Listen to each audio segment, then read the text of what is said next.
One thing I hadn't realized, but the abundance of fast food on the South Side, I didn't really put that in perspective.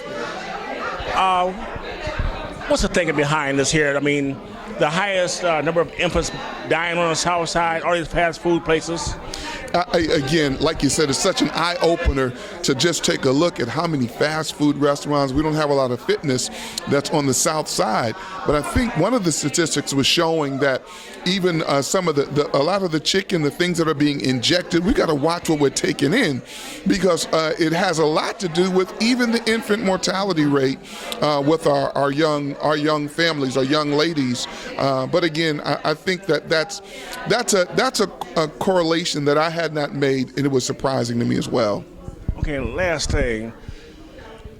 People get smarter through time. And all these things that's going on today, health-wise, politically, all across the board, is there anything biblical that shows, other than we're coming to an end of life, but what kind of a sign do you see about why it's important for folks to start coming together and addressing things, through their own intelligence and what have you? I think there's two things. Biblically, the word talks about being like the sons of Issachar who understood their times. And so the first thing is we need to become more aware.